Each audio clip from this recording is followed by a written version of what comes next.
bitchin yan. parang dito pa ako gayumay.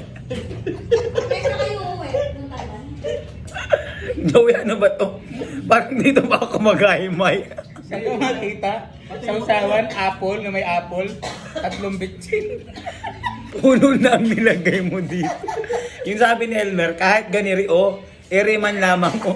Pero ito mga matigas. Damay lahat. Yan talaga yung Hindi na ba itanim yan yung ito? Paano pagkagaling sa ano? Pagkagaling sa tanga. Bakit ito hindi mo hinugasan ay may gagamba pa, mayroong... Hinugasan mo ito. Paghugas ko pa nga, sabi niya, tama na yan na. Hindi pa nga tapos paghugas eh. Tama na yan. Niluto ko na agad. Oh. Sige, sino masusuwan ito? Ganito yung makikita mo kinabukasan pa. Buhay pa yan. Nandun na ang resistensya. Yun yung sumasabi, di ba? Ay, tapos, Joey Boy, pag, di ba hindi na-diretso, ano, yung nayahilahin mo pa. Gaganin. Nandun na resistensya. Gaganin. Sabi, bakit yun lang?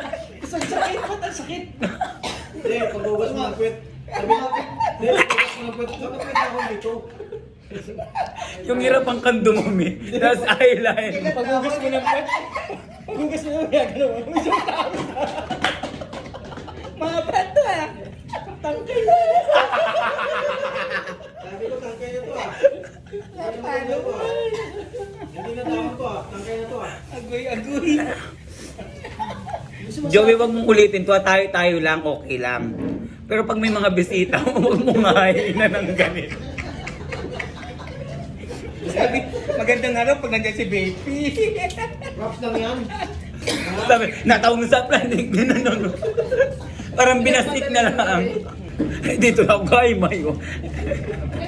Guys, sa isa. Nakain yung tangkay niya. Sama na yung mayeng kapag kakain.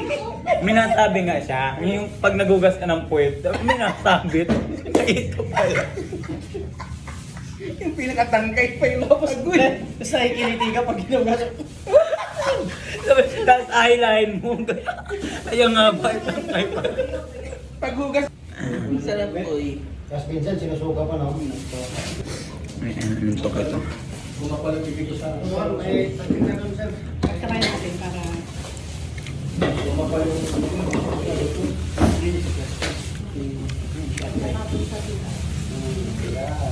Kasi Ang kasama na eh. meron ng malunggay yung toothpick.